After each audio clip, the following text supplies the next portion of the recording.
I found that everything significant that happens in life seems to begin with like a small dream of sorts, a vision that eventually flips into your passion, your purpose. It drives your work ethic, the thousands and tens of thousands of hours working on mastering your craft with an unflinching obsession. And it takes all of that and a lot more to get to that version of the podium in your life. Today, I'm going to have a conversation with a young man whose dream has been burning since he grew up in the great city of Detroit, Michigan, went to a few different high schools, went to a few different colleges, and is preparing for his second pro day here as we speak today, this week. Welcome to At the Podium.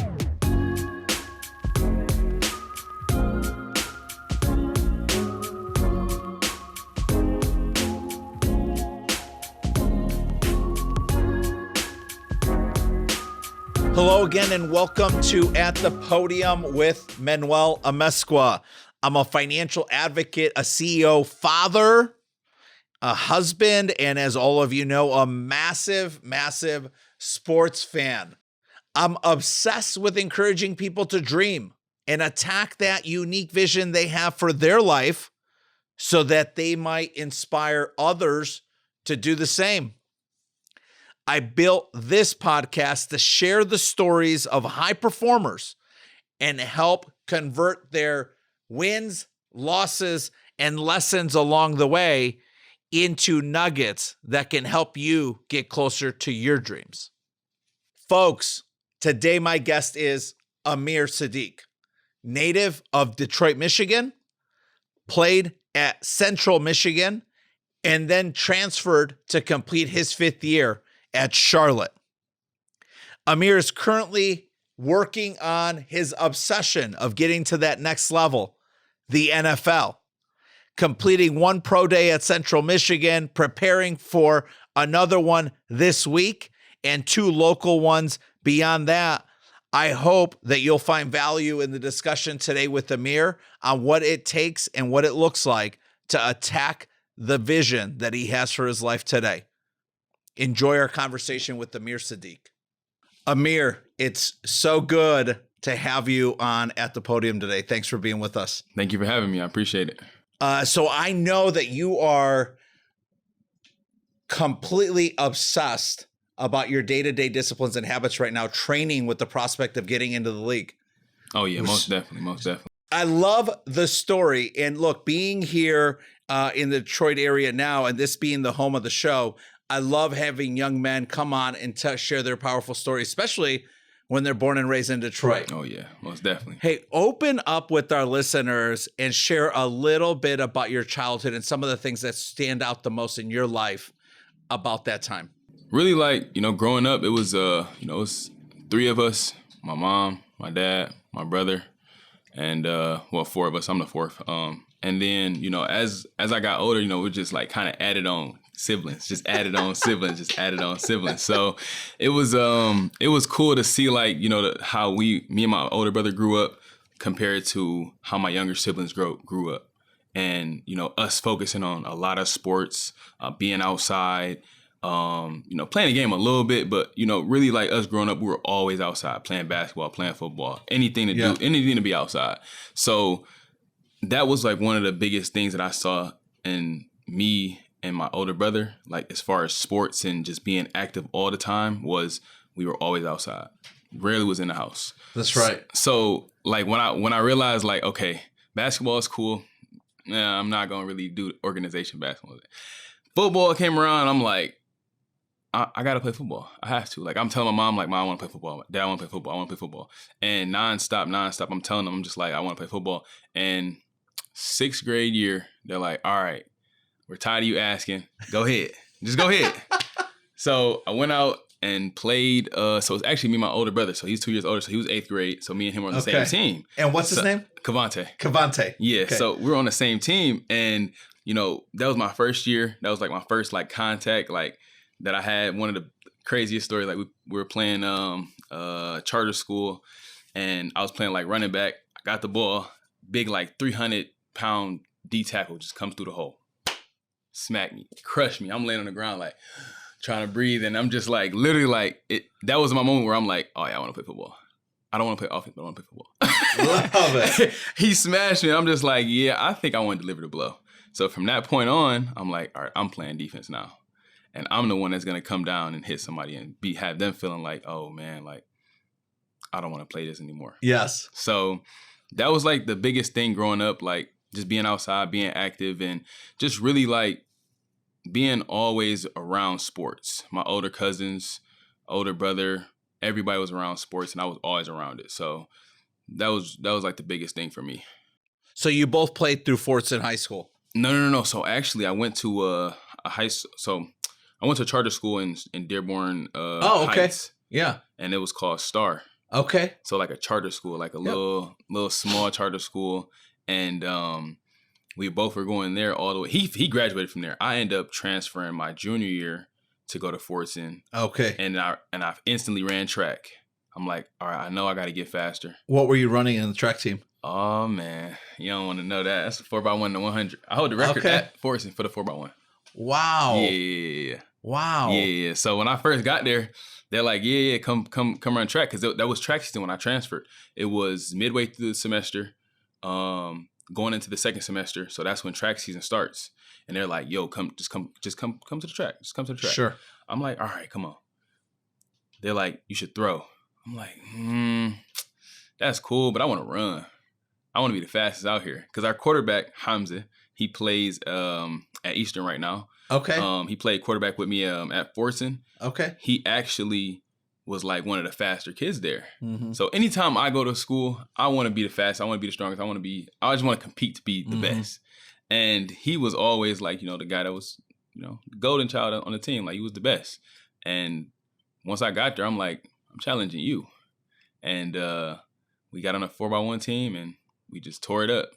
What positions were you playing going back to football? What positions were you playing your junior and senior year in high school? Okay, so junior year, I was still at Star, so like I was able to play literally every position I wanted to. Okay. At the charter school, because it's such a small school. Okay. It wasn't no JV. Yeah. Wasn't no freshman. It wasn't no sure varsity. It was just straight varsity. Everybody from freshman to senior could be playing on varsity.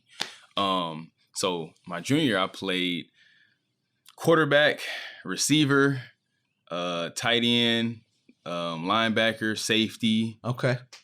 And then what about your senior year at Fortson? Okay, and then at Fortson, I came in and I'm like, I kind of want to play a little bit of offense and defense. And I wanted to play like receiver / like linebacker / defensive end. And they were like, all right, we got receivers. You could just play defense strictly. I'm like, that's cool with me. I got out there. I played like linebacker, depending on if it was a 3-4 defense, and I played defensive end. And that was where I really thrived. And like at the end. Yes. Okay. Defensive end was probably like my favorite position, because it was like I was faster than that guy.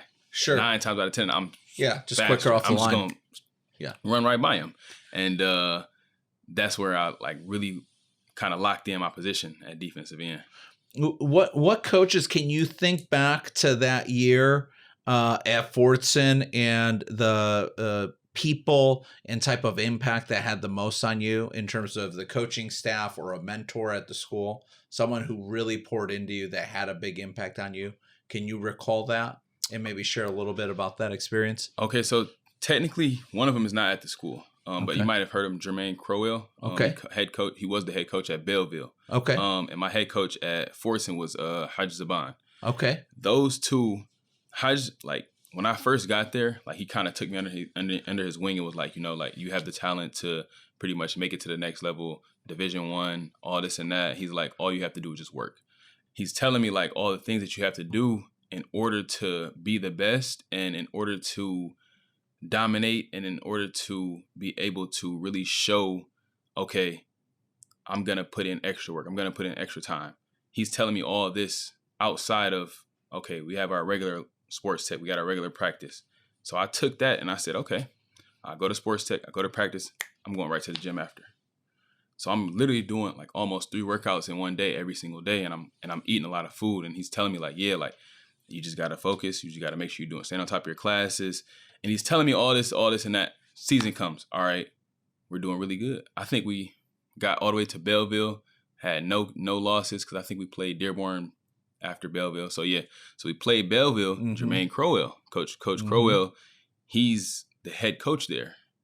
And after the game, like we stumped him. We got him. We got him good. After the game, he comes up to me. He's like, "How many more years you got?" I'm like, "I don't got none. I'm done." Yeah. And the season was over. After the season was over, he calls my head coach and goes, "We got to fix his highlight tape." Because at that point, I had one offer, and that was to Towson University, which is a D1 AA. Okay, sure. And I was, I wouldn't say that I wasn't happy with it, but I wanted more. So when did you know that you could play Division I football? When do you think you clearly knew, like, I know that I can play at a high level at the next level? Probably my senior year.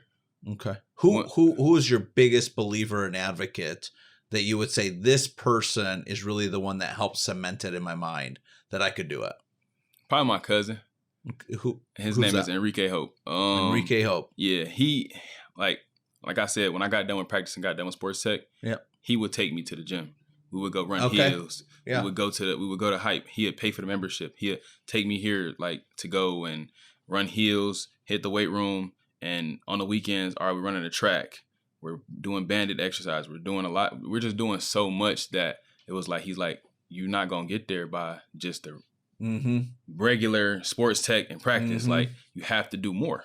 And he played at Oakland. He played basketball. He played basketball at Oakland. So he knew, like, you got to put in some work to get to where you want to be. Yeah. And that was like the biggest thing that he like really enforced and told me, like, outside of the light, that's where you're gonna shine.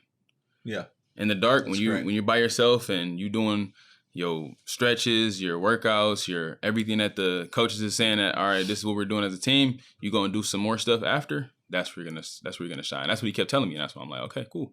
I will always get extra work in from that point forward. When you made that conscious decision that, hey, I'm going to compete to play at that next level, what was your parents' response at that time? My mom and dad both were super supportive. Like, they've all been super supportive of me. It's a blessing. Yeah. Like I can really say, like, they always wanted the best for me. So actually, always, like, making sure that I'm good. If I need anything, always had super support from my parents and my siblings too. Yeah. Like, they'll come to games, everything. So that's a blessing to have them. What's the school? So you're coming out of Fordson. You got some notoriety. There was a little bit more hype than Division I AA for you, which, again, congratulations. I mean, there's few men that get that, right? Yeah. Like, people think, like, when they go Division I, it's like, oh, like no.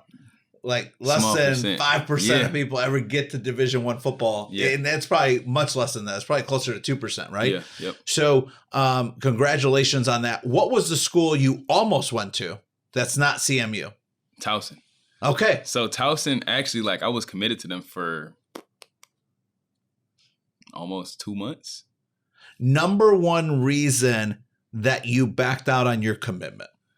Number one reason. Competition. Level of competition. Unpack that.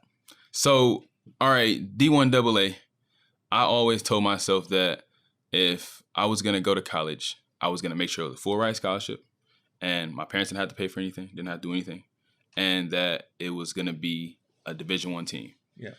No asterisks, just Division I. And when Division I AA came calling, it was like, it felt like an asterisk. It felt like it wasn't necessarily like Division I. It didn't feel like Division I to me. I went there. It was a really nice campus, like, beautiful campus. It is a beautiful campus. Great coaching, great team, and it just didn't feel right. So I actually called my uncle that played at Cincinnati. Okay. My uncle, Don White. He played at Cincinnati. I called him, and this is like 2 nights before signing day. I'm telling him, like, yeah, like, I really like this school, but Central just gave me the offer, and I just went on a visit. It ain't all that, but it's Division I, like, straight Division I. He like, what did we talk about? He like, did you already say that you want to go Division I, or did you already say that you want to do a little bit, be like a half stepper almost? And when he told me that, I'm like, okay. Then I told him that they offered me a gray shirt. it wasn't a straight out offer. You know what a gray shirt is? Yes. So gray shirt, for people that don't know, it's almost like an opportunity to earn your scholarship in your first semester. In your first summer. So you get your summer workout and then you get fall camp. You can earn your scholarship in that fall camp, if that makes sense. So everybody that comes in on a regular scholarship, they get to come in, and they come in April, I think, or May. They come in, work out, get ready for camp, and they have almost like a guaranteed spot. Not necessarily a starting spot, but just a spot on the team. A gray shirt, if you're a gray shirt, they can send you home after fall camp for that first semester, and you come back that following semester. So you would come in the fall before the season starts, do your fall camp, and they can send you home from the whole season all the way until the spring season. There was 6 of us, 4 of us, Okay. 4 of us that were on gray shirt. And I told my uncle, and I'm like, yeah, I don't know if I want to do that though. And he said, do you believe that you'll stay and earn a spot? I said, yeah, for sure. He's like, well, that's right. What are you going to do? That's right. And I said, I'm going to go earn a spot. That's great. Went up there. And when I got there, Joey Osman played for the Philadelphia Eagles. A beast at Central Michigan. That was somebody that I really always was spending time with. And he showed me a lot of things, as far as work ethic. Once again, that's the common talk when you're trying to get to the next level. It's work ethic. And I got there. I was underneath him all the time, just following in his footsteps, and I was able to earn my spot and not have to go home, whereas everybody else that came in with me went home. Early on in your time at CMU, which coach had the biggest impact on you? And share a little bit about that. One coach, which coach had the biggest impact on you? Coach Collins. Okay. Coach Why? Archie Collins. He's the one that actually offered me. Okay. Once again, that connection line. So Coach Crowell, that coach at Belleville, he reached out to Coach Collins, which in return, Coach Collins reached out to me. And he was pretty much kind of do you think you're ready for this? And they brought me up on a visit. He sat me down in his office. He was like, listen, if you're going to come here, you're going to have to work your behind off and really show us that you want this, because there's plenty of other kids that we can offer, and we're taking a chance on you. That's right. And from that moment, it was all right, they don't think I can do this. Let me prove them wrong. And, he would always check on me. He always, because he was a DB coach. He wasn't my actual coach, but he was on defense.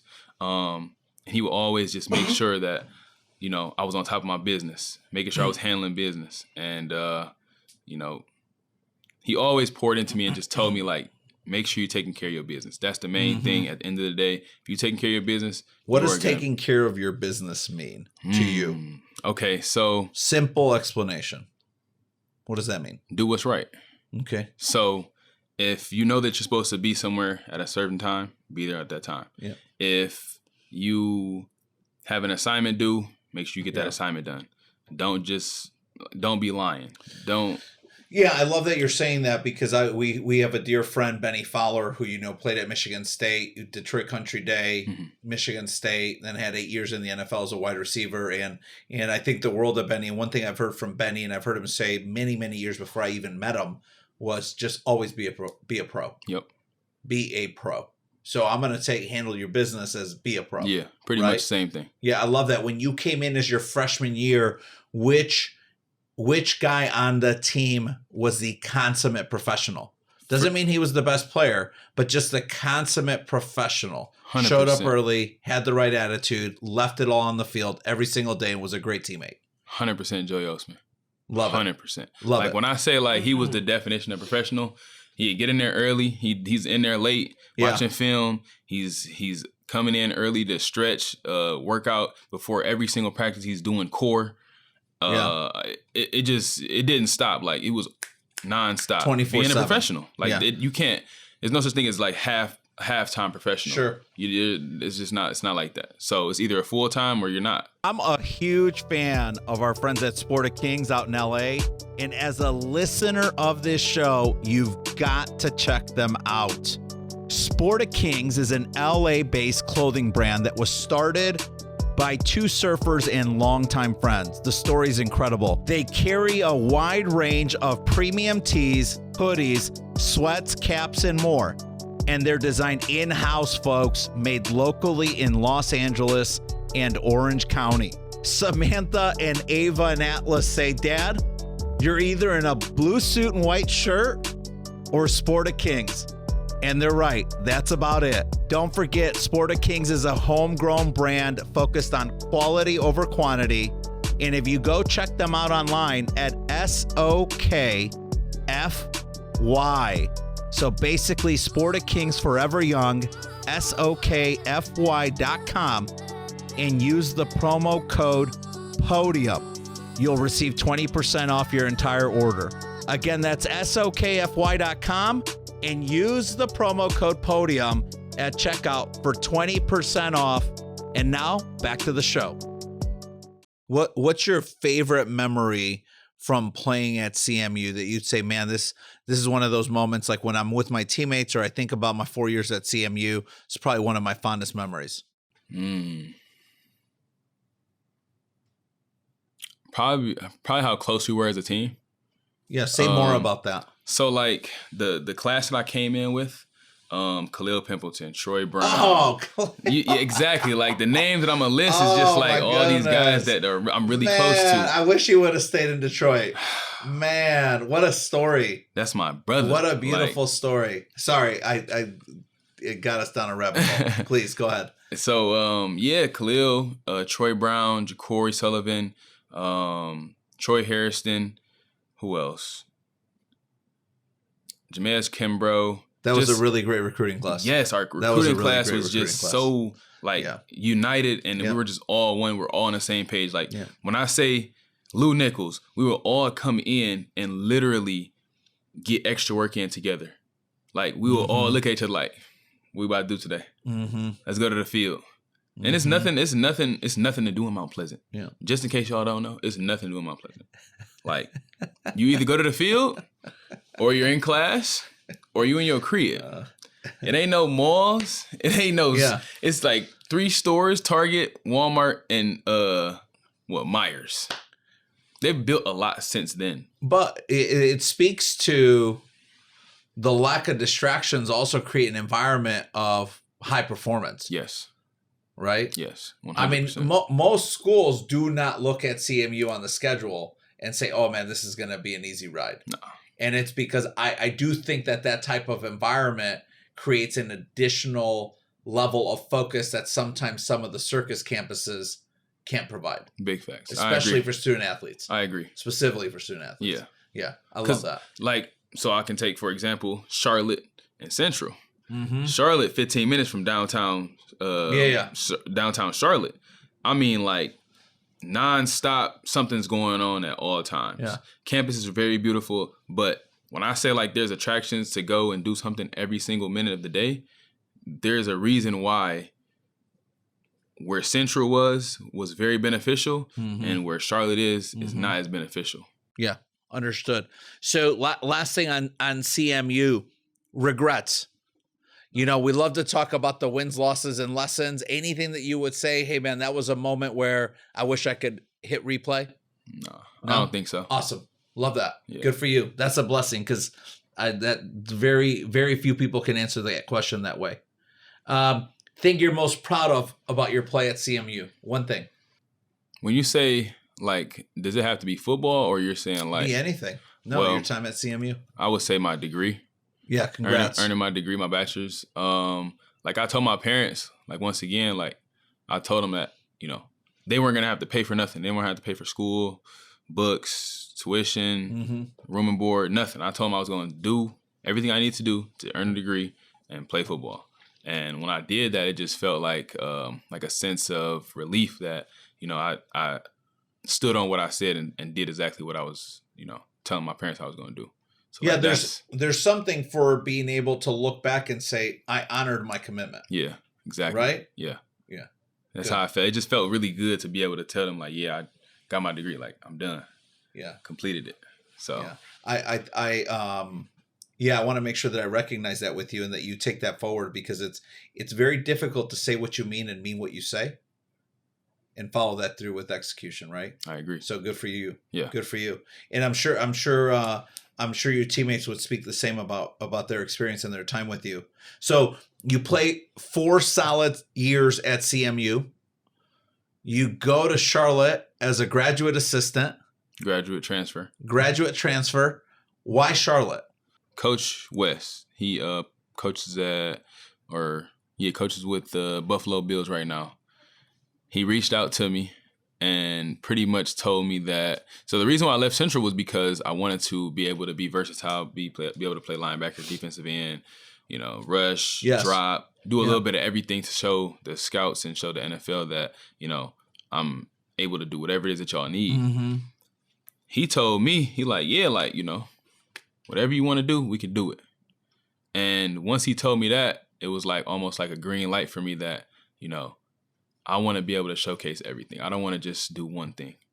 And when we had that discussion and I looked at him and I told him I want to be able to do whatever it is that needs to be done to help us win.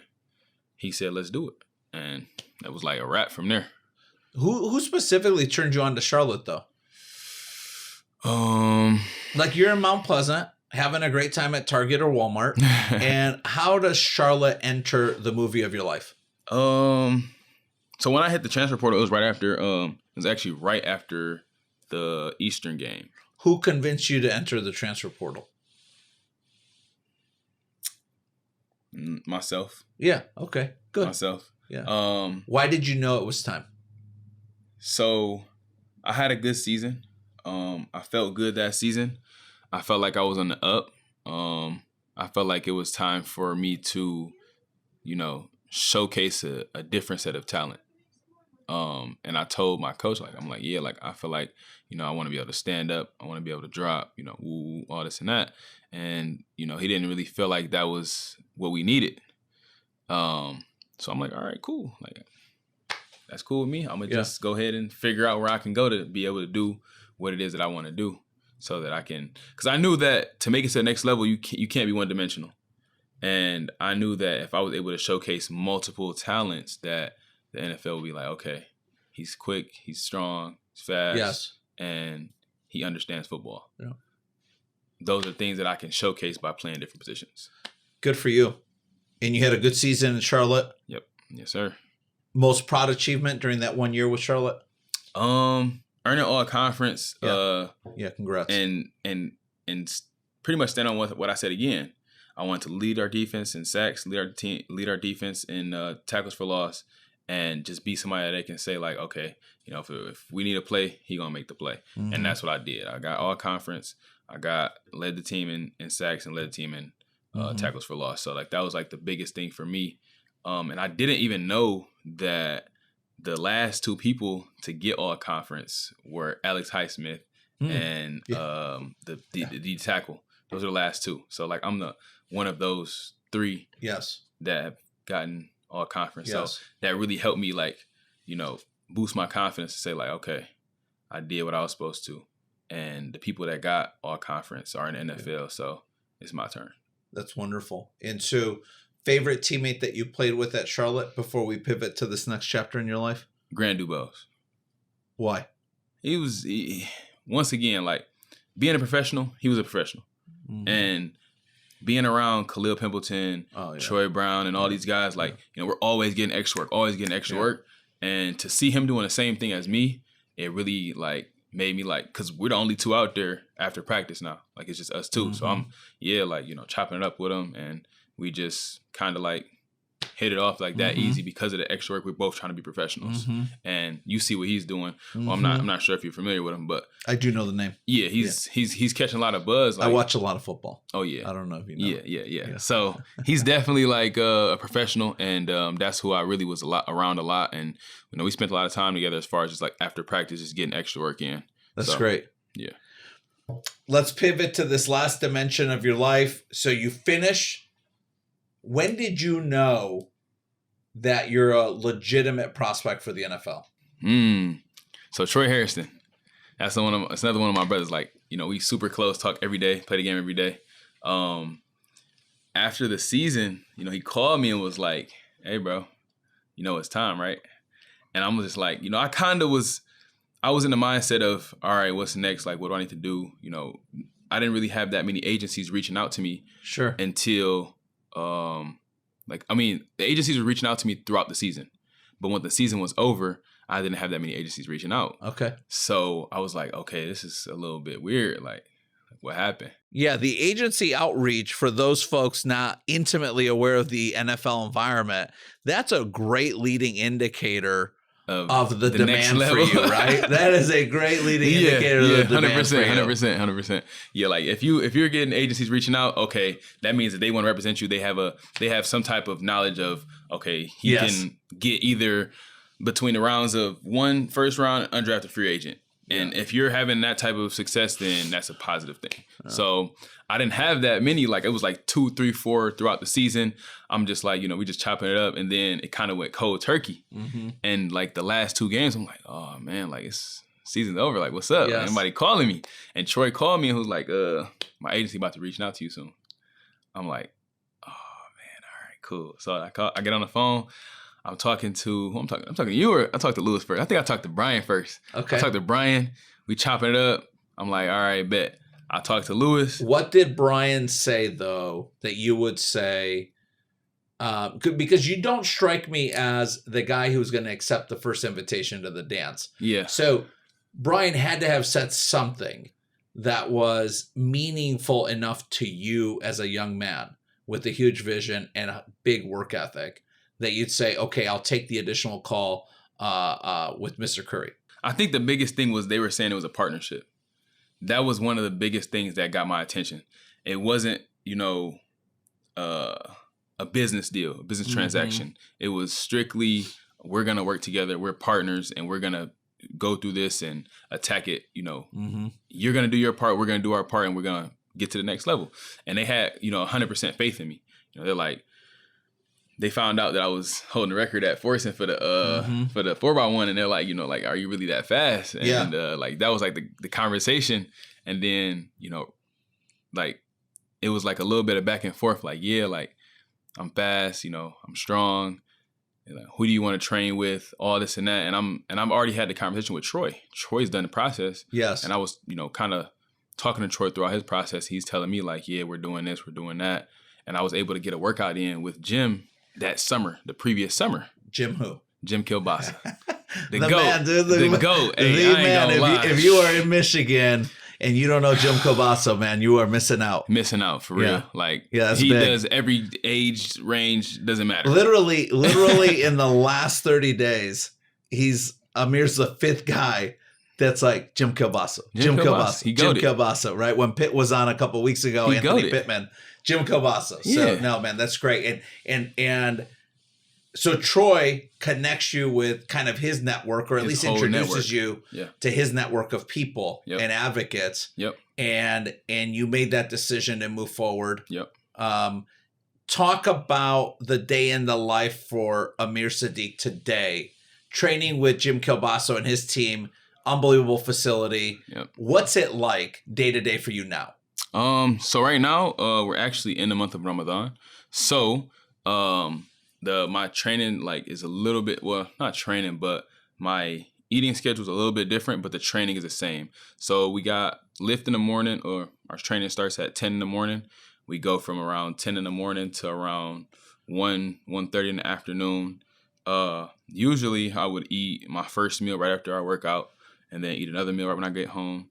And then 2 hours later, eat another meal. 2 hours later, eat another meal. And before every workout, I would eat yogurt, granola, honey, banana, and probably like a fruit, like an apple, a pear, something like that. And since Ramadan has started, I haven't been able to do any of that. So it's been a little bit, you know, different to really do the working out that we've done, like the exerting of the energy. And since it's the Ramadan, I wouldn't eat all the way until around 8 o'clock. So I'll eat my first meal around like 8, eat another meal around like 10, eat another meal around like 12. Wow. And at that point, like my stomach is like, you know, it's a smaller stomach, because when you're fasting, you don't eat as much. Your stomach just gets smaller because that's just how the body works.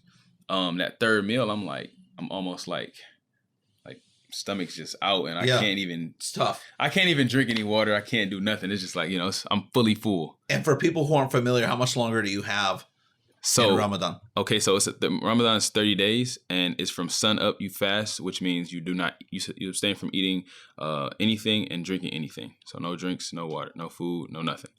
There's a little bit more to it, but that's like the basis. Yeah.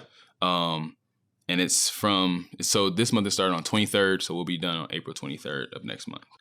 Right now, during this training season of your life, it's super intense. I mean, it's kind of like, hey, the draft's coming. Mm-hmm. And then there's the undrafted free agency environment, right? Mm-hmm. So you've got a tight window of time to get picked up. Mm-hmm. Who is your biggest advocate right now? Who's having the biggest impact on you, your mindset, your daily decisions, habits, disciplines, etc., in getting into that next level? I would say Troy I talk to a lot, because Troy's a professional. He plays for the Houston Texans. Mm-hmm. He pretty much did the exact same process as me last year. Went to the same person, did pretty much everything. Like, I mean, Yes. like if I can literally say, like, there's literally a mirror Very that close. we're doing the exact same things. Yeah. So if I have any questions as far as, like, if I should do something, or if I should do this or this, that, him. Jim Kilbasa, another one that I talk to pretty much every day, Mm-hmm. just to make sure that, we're meeting and reaching goals that we talked about at the beginning. Mm-hmm. And then my uncle Don.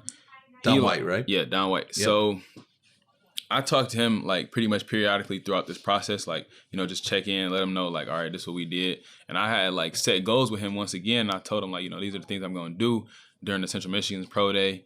Mm-hmm. And then once Charlotte's Pro Day come, and I told him, like, I would earn certain things, and I was able to do them. So, like, it feels like, I'm doing everything I'm supposed to. So, like, everybody that's advocating for me, like, I feel like I'm, making sure that they're able to, like, pretty much feel comfortable with advocating for me. Yeah. Because I'm handling my business, being a professional. That's right.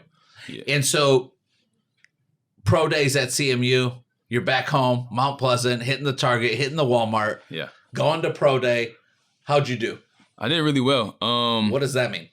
So I wanted to run under a 4.6.